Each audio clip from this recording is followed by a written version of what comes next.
यह द्वापर युग की बात है। कंस अपनी बहन देवकी से बहुत प्रेम करता था, लेकिन जब उसकी शादी वसुदेव जी से हुई और देवकी को विदा करने का समय आया, तो आकाशवाणी हुई, हे कंस, जिस देवकी को तू बड़े प्रेम से विदा कर रहा है, उसका 8वां पुत्र ही तेरी मृत्यु का कारण बनेगा। यह सुनकर कंस का हृदय कांप उठा और उसने तुरंत देवकी को मारने का निश्चय किया। लेकिन वसुदेव जी ने विनती की कि वह देवकी की जान न ले, बल्कि वे वचन देते हैं कि जितने भी संतान होंगे सबको कंस को सौंप देंगे। कंस ने देवकी और वसुदेव को कारागार में बंद कर दिया। 7वीं संतान के समय भगवान विष्णु की माया से वह गर्भ योग माया के माध्यम से रोहिणी जी के गर्भ में स्थानांतरित हो गई और बलराम जी का जन्म हुआ।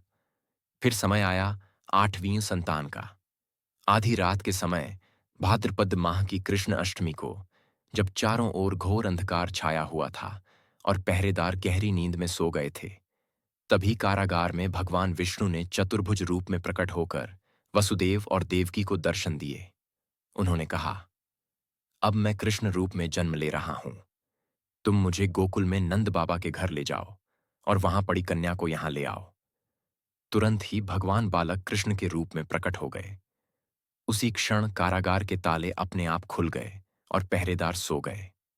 वसुदेव जी ने नवजात शिशु को टोकरी में रखा और यमुना नदी पार करके गोकुल पहुंचे। गोकुल पहुंचकर वसुदेव जी ने नंद बाबा की पत्नी यशोदा के पास भगवान कृष्ण को छोड़ दिया और वहां पड़ी कन्या योगमाया को लेकर वापस कारागार आ गए। जैसे ही कंस को यह समाचार मिला कि देवकी की 8वीं संतान जन्म ले चुकी है, वह तुरंत कारागार पहुंचा और उस कन्या को मारने के लिए उसे जमीन पर पटक दिया। परंतु वह कन्या आकाश उड़ गई और देवी रूप में प्रकट होकर बोली, अरे मूर्ख कंस, तुझे मारने वाला जन्म ले चुका है और सुरक्षित गोकुल में पहुंच चुका है।